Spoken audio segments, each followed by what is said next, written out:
Yo, this just got messy because what started as Charlemagne saying Meek Mill's never fully recovered after his beef with Drake. Meek never... What are you saying? I'm just saying.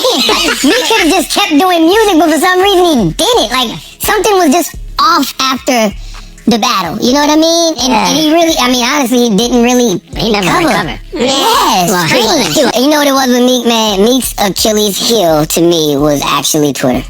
Yeah, for sure. And when Drake called him Twitter fingers, no, what did he say? What was it? It was Twitter fingers, yeah, right? Twitter fingers. And when he called them Twitter fingers, trigger finger turned to Twitter fingers. Trigger finger turned to Twitter fingers. And it's just like every time Meek tweets, even now, to this day, it's crazy. It's pure entertainment. And I'm like, you know what I'm saying? Like, I think Meek does a lot for his community. You know, he's been a great, symbol for the city of Philly. I love what he does with reform.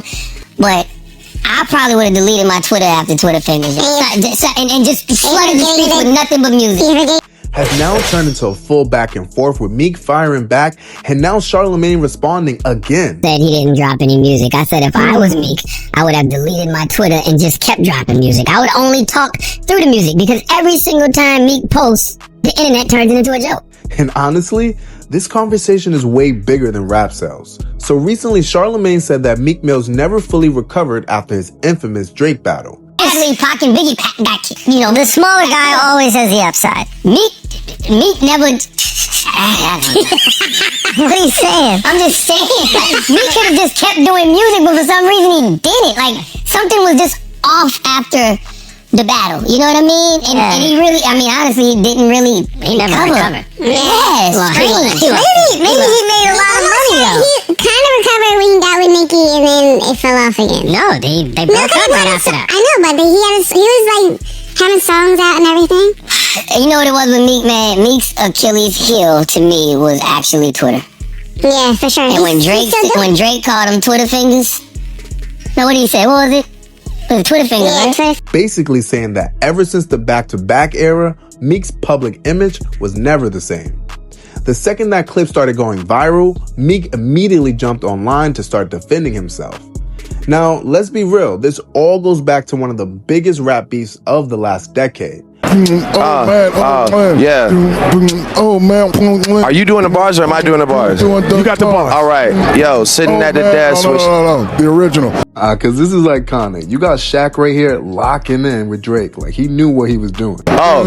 Oh man. Not again. Yeah. All right. Ready? Look.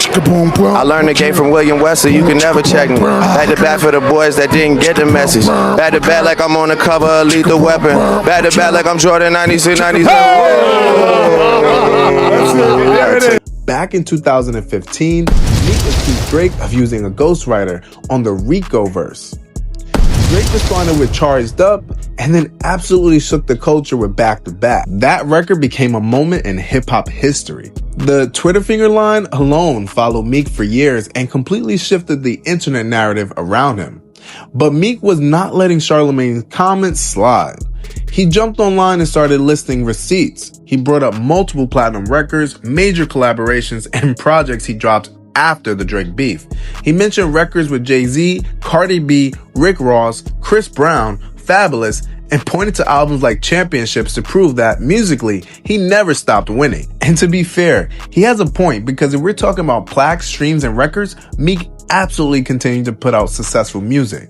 But then here's where it gets even crazier. Charlemagne has now responded to Meek's response.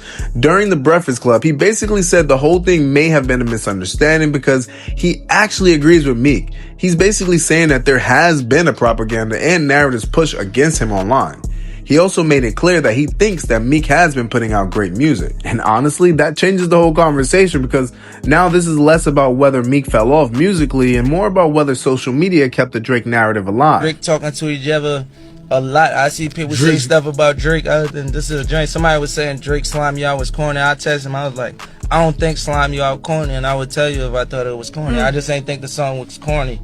And that was one of the songs we listened to with all the little chicks. But on the internet, now we got it like that where we could like be brutal. I thought if he think my song corny, he could tell me that. We never was at a space like that before the beef, and then now we got to a space where we could text each other and say anything. It could be about a female I like. Yo, Dredge, what's up? Who is this? And he gonna definitely call me and say the same thing. I'm a sniper myself. So now, I need y'all in the comments. Did Meek really recover after Drake beef? Or is Charlemagne right that the music is solid, but the online responses keep bringing back the old narratives back? I mean, Meek Mill's literally reacted exactly how Charlemagne called it. Twitter fingers. Anyway, let us know what you guys think, because this debate is definitely not over.